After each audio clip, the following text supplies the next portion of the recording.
तो कहानी की शुरुआत होती है और हम एक आइलैंड को देखते हैं जो चारों तरफ से पानी से घिरा हुआ है और वो आइलैंड बाहर की दुनिया से किसी भी तरह से कनेक्ट नहीं है।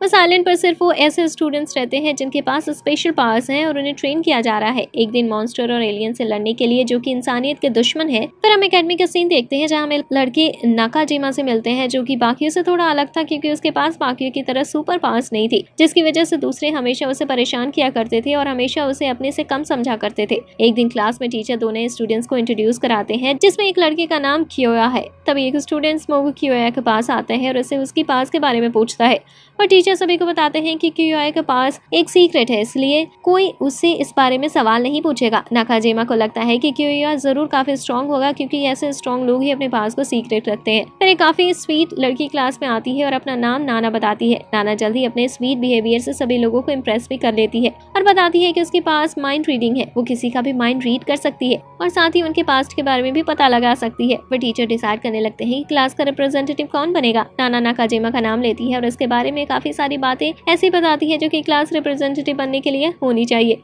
लेकिन तभी क्लास के दो स्ट्रॉन्ग स्टूडेंट्स भी अपना नाम रिप्रेजेंटेटिव के लिए देते हैं, जिनमें से एक का नाम सेया है जो कि आइस अटैक कर सकता है और दूसरे का नाम मोगो जो कि फायर बॉल्स शूट कर सकता है। लेकिन इस वजह से उनके बीच बहस हो जाती है और कियोया उन्हें सलाह देता है कि उन्हें एक डुओ से डिसाइड करना चाहिए कि कौन ज्यादा क्लास रिप्रेजेंटेटिव बनने के लायक है। जिसके बाद सेया और मोगो का डुओ शुरू होता है और पूरी क्लास उन्हें देखने भी आती है। दोनों ही एक दूसरे पर काफी स्ट्रॉन्ग अटैक करते हैं। मोगो अपनी फायर बॉल से अटैक करते हैं पर सेया आइस की मदद से उसी अटैक को रोक दे रहा था। जिसके बाद सेया मोगो का एक पैर पर से जमा देता है जिससे मोगो एक खड़ा नहीं हो पा रहा था, जिससे सेया की जीत होती है। मोगो अपनी हार बर्दाश्त नहीं कर पाता और सेया की तरफ एक बड़ा फायर बॉल फेंक देता है, लेकिन वो अटैक गलती से क्लास के सभी स्टूडेंट्स के लगने वाला था। पर तभी नाकाजिमा सामने आ जाता है और अपनी पावर से अटैक रिमूव कर देता है।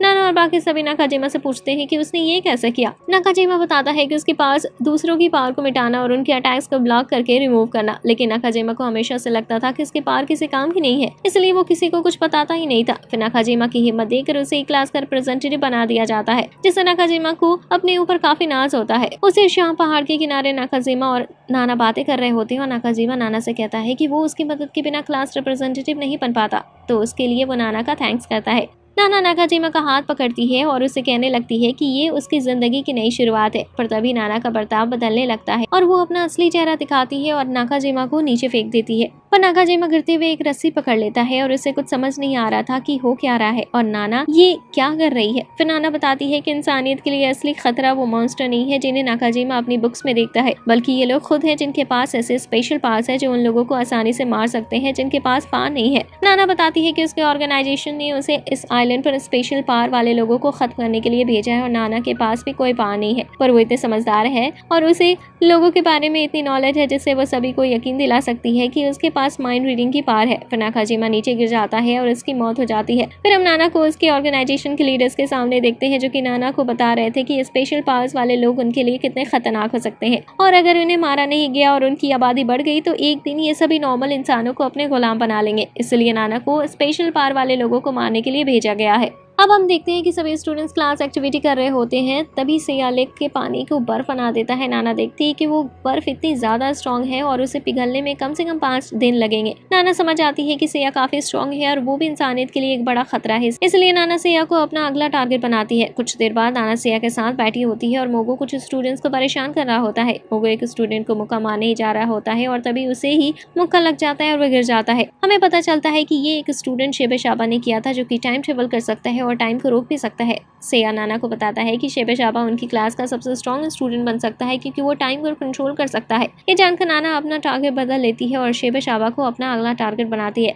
कुछ देर बाद नाना शेबे शाबा के साथ लंच कर रही होती है और बातों ही बातों में उसे उसकी पास के बारे में पूछने लगती है और उसे उसकी पास की वीकनेस और स्ट्रेंथ जान लेती है। नाना को पता चलता है कि शेबे शाबा 24 घंटे तक टाइम में पीछे जा सकता है, लेकिन टाइम में पीछे जाने की वजह से वो काफी थक जाता है। नाना शेबे शाबा को मारने का प्लान बनाने लगती है, पर तभी वहाँ कियोया आ जाता है और नाना से नाकाजिमा के बारे में पूछने लगता है क्योंकि वही उससे ज्यादा बात कर रही थी और अब वो गायब है। शेबे शाबा भी अपनी एबिलिटी की मदद से नाकाजिमा को ढूंढने का डिसाइड करता है। इसके नाना के दिमाग में एक प्लान आता है और वो शेबे शाबा का टाइम में पीछे भेजती है जब सेया ने लेक को बर्फ नहीं बनाया था और कुछ देर बाद लेक बर्फ बन जाती है और शेबे शाबा लेक के अंदर फंस जाता है जिससे उसकी मौत हो जाती है। लेकिन कियोया को नाना पर शक था कि वो वही स्टूडेंट्स को मार रही है, इसलिए नाना कियोया के पास का पता लगाने की कोशिश करती है जिससे वो कियोया को मारने का प्लान बना सके। नाना कियोया की दोस्त बन जाती है और उस पर नजर रखने लगती है, जिससे नाना कियोया की पूरे डेली रूटीन का पता लगा लेती है। फिर एक दिन नाना कियोया के घर भी जाती है, जहाँ उसे पता चलता है कि कियोया कुछ भी सूंघ नहीं सकता क्योंकि उसके घर की सब्जियों पर लिखा था कि वो कितने दिन पुरानी है और कब तक खराब हो जाएंगे। कियोया को मारने के लिए नाना उसके घर जाती है और उसकी गैस ऑन कर देती है, जिससे जैसे ही कियोया घर में आता है और गैस ऑन करता है, काफी बड़ा ब्लास्ट होता है। फिर नाना वहाँ आती है और डॉक्टर को बुलाने का नाटक करने लगती है, पर तभी आधा जला हुआ कियोया नाना को रोकता है और बताता है कि उसके पास इमोर्टैलिटी है, यानी कोई भी चीज कियोया को मार नहीं सकती और कियोया वापस ठीक होने लगता है। पर सबसे पहले ब्लास्ट की जगह पर आने की वजह से कियोया को नाना पर और ज्यादा शक हो जाता है। फिर नाना एक लड़की मिचिरू से मिलती है जिसके पास किसी को भी चाट कर हील करने की पावर है। नाना अपने ऊपर से कियोया का शक हटाने के लिए एक प्लान बनाती है और खुद अपने आप को पीछे मारकर घायल कर लेती है और इल्जाम इंसानियत के दुश्मन मॉन्स्टर पर लगा देती है और बताती है कि उनके पास इनविजिबल होने की पावर भी है और वो उन्हें मारने आइलैंड पर भी आ चुके हैं। फिर मिचिरू नाना को पूरी तरह से हील तो कर ही देती है, जिसके बाद नाना को ही क्लास का रिप्रेजेंटेटिव बना दिया जाता है क्योंकि उन्हें यकीन हो गया था कि नाकाजिमा को किसी मॉन्स्टर ने मार दिया होगा। लेकिन इससे एक स्टूडेंट सुनोकिची का ध्यान नाना पर जाता है और इसी रात वो नाना के पास आता है और उसे एक फोटो दिखाता है जिसमें वो सुनोकिची का गला बांधकर उसे मार रही थी और बताता है कि इसके पास की मदद से वो फ्यूचर में जा सकता है और जो होने वाला है उसकी फोटो भी खींच सकता है। सुनोकिची फोटो के बारे में नाना से पूछता है, पर नाना कहने लगती है कि जरूर किसी से गलती हुई है क्योंकि वो उसे क्यों मारेगी। पर सुनोकिची बताता है कि उसका देखा फ्यूचर कभी गलत नहीं हो सकता। फिर सुनोकिची नाना को एक रेस्टोरेंट पर ले जाता है और एक फोटो खींचकर दिखाता है जिसमें नाना नाकाजिमा को खाई में धक्का दे रही थी।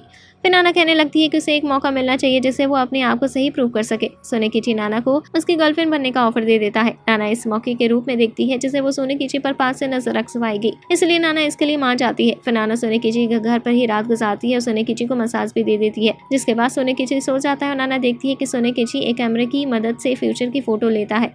नाना उसमें से एक फोटो छुपा देती है, जिसके बाद सुनोकिची नींद से उठता है और बताता है कि वो नींद में 5 फोटो ले सकते हैं और यहाँ सिर्फ 4 ही हैं, जिससे वो समझ जाता है कि नाना ने उनमें से एक फोटो चुराई है। फिर सुनोकिची नाना के पास से वो फोटो ले लेता है और देखता है कि इस फोटो में नाना मरी हुई है, जिससे वो कम चौकन्ना हो जाता है क्योंकि अब खतरा नाना को था। फिर नाना सुनोकिची को प्ले रूम में मिलने की कहती है और जैसे ही वो सुनोकिची प्ले रूम में आता है, नाना उसे रस्सी से मार देती है जैसा हमने फोटो में देखा था। फिर सुनोकिची के मरते हुए नाना बताती है कि जिस फोटो में नाना मर रही थी वो नकली थी और उसने वो खुद ही खींची थी, जिससे सुनोकिची कम चौकन्ना रहे। लेकिन सुनोकिची के मरने के बाद भी असली मुसीबत खत्म नहीं हुई थी क्योंकि जो फोटो नाना ने चुराई थी उसमें कियोया और मिचिरू उसे सुनोकिची की लाश के साथ देख लेते हैं और बिल्कुल वैसा ही होता है। तभी वहाँ कियोया और मिचिरू आ जाते हैं, पर नाना पहले से उनके लिए तैयार थी और जब कियोया इसके बारे में पूछता है तो वो उन्हें बताती है कि सुनोकिची उसे ब्लैकमेल कर रहा था उसकी प्राइवेट फोटो दिखाकर।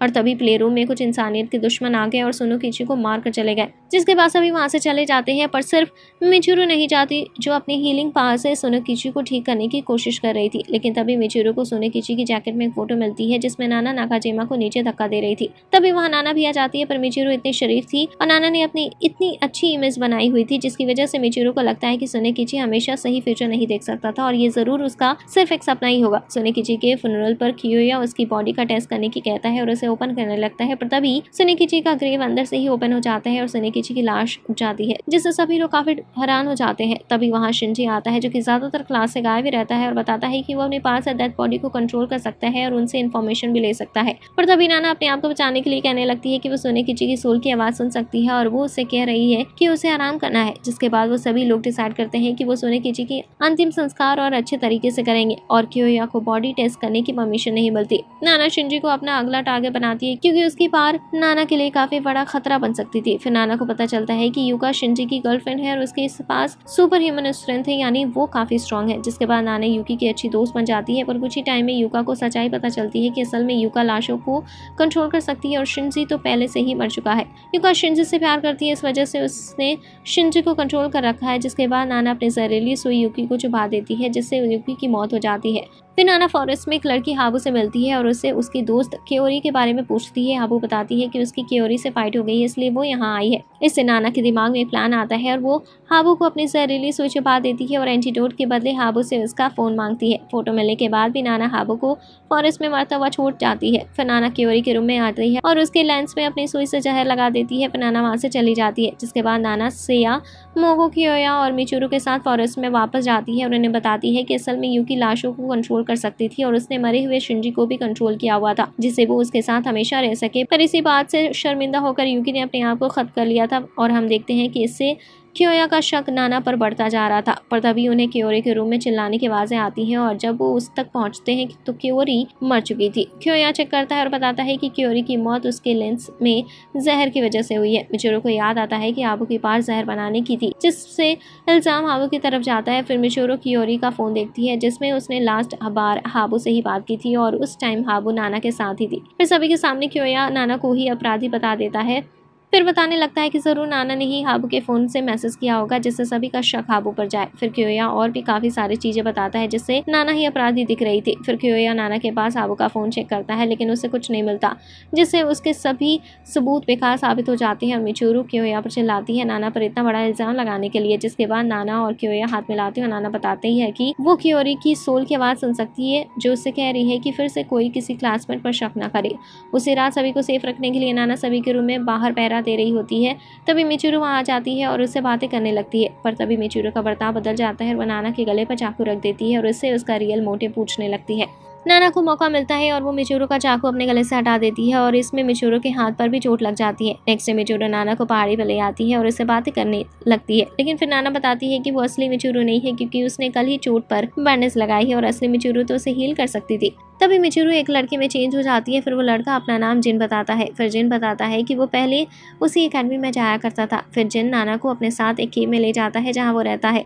फिर नाना को कॉफी देता है और खुद भी एक कॉफी लेता है। फिर जिन बताता है कि वो इतने टाइम से उस कैट में बदला हुआ था जिसे नाना डेली खिलाती थी। जिन बताता है कि 5 साल पहले उसके सभी क्लासमेट एक दूसरे से लड़ने लगे और उन्होंने एक दूसरे को मार दिया, जिसमें सिर्फ जिन ही बच पाया। चुपके से नाना जिन की कॉफी में जहर डाल देती है और जैसे ही जिन उसे पीता है वो जमीन पर गिर जाता है। फिर नाना अपनी ऑर्गेनाइजेशन को जिन के बारे में बताने के लिए कॉल करने लगती है, पर तभी क्योया नाना के पीछे आ जाता है और उसका फोन ले लेता है। लेकिन तभी क्योया मिचोरू में बदल जाता है, फिर वो सेया में बदल जाता है, जिससे नाना को समझ आ जाता है कि जिन सिर्फ किसी का रूप नहीं बदल सकता बल्कि उसकी पार भी यूज कर सकता है। नाना वहां से भागने लगती है, पर तभी जिन मोगो में बदलने लगता है और नाना के ऊपर फायर बॉल से अटैक करता है, जिससे नाना काफी घायल हो जाती है। फिर जिन नाना और उसके बीच ट्रस्ट बनाने के लिए उससे उसकी फैमिली के बारे में पूछने लगता है। नाना थोड़ी जिन के साथ कंफर्टेबल होती है और बताती है कि जब वो छोटी थी तब उसकी फैमिली को एक स्पेशल पावर वाले इंसान ने मार दिया था। फिर जिन नाना को संभल कर रहने को कहता है क्योंकि आइलैंड पर उसके अलावा भी एक किलर और है। जिसके बाद नाना को अपने रूम में मिचोरू के सामने होश आता है। मिचोरू नाना की काफी चिंता भी कर रही थी और वह देखती है कि नाना ने उसकी बैक हील कर दी है जो कि जिन से अटैक से जल गई थी। नाना मिचोरू के साथ काफी क्लोज लग रही थी और सोच रही थी कि मिचोरू की भी जरूर कोई डार्क साइड होगी जिसकी वजह से उसे एक दिन मिचोरू को मारना पड़ेगा। क्योरी यूकी और हाबू के फनरल के टाइम क्योया अपने टीचर से कहता है कि उसे हायर अप से बात करनी है। मिचोरू काफी थकी हुई लग रही थी नाना पर अपनी पावर का ज्यादा यूज करने की वजह से। फिर जिन वापस नाना के रूम में आता है और नाना से कुछ जवाब के बदले उसका फोन वापस देने की कहता है, पर तभी वहाँ मिचोरू आ जाती है और जिन कैट में बदल जाता है। मिचोरू के इतने अच्छे बिहेवियर की वजह से नाना मिचोरू को अपने पास के बारे में बताती है और बताने लगती है कि एक रात वो अपने पेरेंट्स को बिना बताए खिड़की से कूदकर अकेले बाहर निकल गई, लेकिन वो अपनी खिड़की खुली छोड़ गई, जिसकी वजह से कोई इंसान जिसके पास स्पेशल पावर्स भी थी वो चोरी करने उसके घर में घुसा और उसके पेरेंट्स को भी मार दिया। नेक्स्ट मॉर्निंग क्योया नाना के पास आता है और बताता है कि स्टूडेंट का मर्डर हो गया है। नाना समझ जाती है कि यहाँ सच में एक और किलर है जो स्टूडेंट्स को मार रहा है। जो स्टूडेंट्स मरा उसका नाम रियूजी था। मोगो से पूछता है कि वो पिछली रात क्या कर रहा था क्योंकि रियूजी का रूम काफी साथ वाला ही है। मोगो बताता है कि वो अपने दोस्तों को स्पीच दे रहा था। फिर क्योया मोगो के दोस्तों से उनकी पार के बारे में पूछता है। वो तीनों बताते हैं कि वॉइस मिमिक्री, ह्यूमन मैग्नेट और एस्ट्रो ट्रैवल। फिर क्योया रियूजी की गर्लफ्रेंड फूका से उसकी पावर के बारे में पूछता है। फिर फूका सभी को बाहर ले जाती है और दिखाती है कि वो विंड की मदद से काफी पावरफुल अटैक कर सकती है। तभी वहाँ टीचर आ जाते हैं और क्योया को बताते हैं कि हायर अप कॉल पर है। फिर नाना और मिचोरू वापस रियूजी के रूम में आ जाती हैं और इन्वेस्टिगेट करने लगते हैं। नाना देखती है कि मिचोरू काफी परेशान लग रही है। फिर मिचोरू नाना से कहती है कि ग्रेजुएट होने के बाद वो उसकी और उसकी फैमिली के साथ रह सकती है, जिससे नाना इमोशनल हो जाती है और वहाँ से चली जाती है। कुछ देर बाद नाना को उसकी न्यू ड्रेस मिलती है और तभी उसे याद आता है कि उसकी जहर की बोतल गायब है, जिसकी वजह से उसने जिन को मारने के लिए किया था। नाना मिचोरू के रूम में आ जाती है और जहर की बोतल ढूंढने लगती है, पर तभी जिन वहाँ आता है और उसकी बोतल दे देता है। फिर जिन नाना से एक बार मिचोरू को चेक करने की कहता है। नाना देखती है कि मिचोरू अपने बाटा में बेहोश पड़ी है। नाना थोड़ी देर सोचती है कि मिचोरू को बचाना चाहिए या नहीं, क्योंकि मिचोरू के मरने से उसका ही काम आसान हो जाएगा। लेकिन फिर नाना मिचोरू को बाटा से निकाल ही लेती है और अपने टीचर के पास डॉक्टर के लिए पूछने जाती है, पर टीचर उसे क्योया से मदद मांगने को कहता है। फिर क्योया नाना को कुछ मेडिसिन दे देता है। कुछ देर बाद फुका नाना के पास आती है और पूछती है कि क्या रियोजी के केस में उन्हें कुछ पता चला, पर नाना बताती है कि कियोया केस पर जांच कर रहा है। फिर मिचोरो को होश आता है और बताती है कि उसने एक कैट को हील किया था शाल लेने से पहले। दूसरी तरफ जिन रियोजी के किलर से मिलता है और उससे जानवर को नुकसान न पहुंचाने को कहता है। हम देखते हैं कि ऑर्गेनाइजेशन में नाना के मेंटोर सभी लीडर से कहते हैं कि वो स्कूल को चेक करने जल्दी ही जाएंगे। नाना मिचोरो के साथ एक गेम खेलती है और उसे पूछती है कि वो हमेशा सभी के लिए इतनी अच्छी क्यों बनकर रहती है। मिचोरो बताती है कि बचपन में सभी उसे बुली किया करते थे उसके पास की वजह से। एक दिन मिचोरो एक कुत्ते को हील करती है जो देखकर एक लड़की हितोमी उसकी दोस्त बन जाती है और फिर उसे उन लोगों से भी बचाती है जो उसे परेशान किया करते थे। लेकिन हितोमी को कैंसर था जिसकी वजह से वो जल्दी मर ही जाती है। इस वजह से मिचोरो कोशिश करती है कि वो अपने पास से सभी की हेल्प कर सके और सभी खुश रहे। फिर नाना वहाँ से चली जाती है और एक बार फिर सोच में पड़ जाती है कि उसे किस चीज को ज्यादा अहमियत देनी चाहिए, अपनी दोस्ती को या अपने मिशन को। तभी जिन नाना के पास आ जाता है और उस मिचोरो के बारे में बताता है कि वो अभी खतरे में हो सकती है। नाना ये सुनकर मिचोरो को बचाने भागने लगती है, पर तभी नाना के पास मिस्टर सरुका का कॉल आता है जो उसे उसके मिशन की याद दिलाता है। नाना का मन बदलने लगता है और सोचता है कि मिचोरो एनिमी ही है और उसे बचाने से मिशन बिगड़ सकता है। दूसरी तरफ घायल मिचोरो फॉरेस्ट में बचने के लिए भाग रही होती है। तभी चाकू मिचोरो के लगने ही वाला होता है जिससे मिचोरो मर सकती थी, पर तभी नाना वहां आ जाती है और चाकू उसकी पीठ पर लग जाता है। हम देखते हैं कि असली किलर मोगो का फ्रेंड था जो एस्ट्रो ट्रैवल कर सकता था जिसका नाम रेट्रो है। फ्रेंड नाना को मारने के लिए उस पर और अटैक करता है, पर कियोया रेट्रो की रियल बॉडी तक पहुंच जाता है और उसका गला दबा देता है जिससे उसकी एस्ट्रो फॉर्म गायब हो जाती है। हम देखते हैं कि मिचोरो के पास आने से पहले नाना ने ही कियोया के साथ मिलकर ये प्लान बनाया था। नाना का खून लगातार बह रहा होता है, इसलिए मिचोरो बिना कुछ सोचे समझे नाना को हील करने लगती है। कुछ देर में नाना पूरी तरह से हील हो जाती है, पर इतनी बार यूज करने की वजह से मिचोरो नहीं बच पाती। जब नाना मिचोरो की दिल की धड़कन सुनने जाती है, पर नाना मिचोरो की धड़कन नहीं सुन पाती, जिसकी वजह से वो काफी निराश हो जाती है और रोने भी लगती है। लेकिन अब ये वीडियो यहीं पर खत्म होती है। अगर आपको ये एनिमे अच्छा लगा हो तो वीडियो को लाइक करें और चैनल को सब्सक्राइब करें। यहाँ तक देखने के लिए आपका बहुत बहुत शुक्रिया।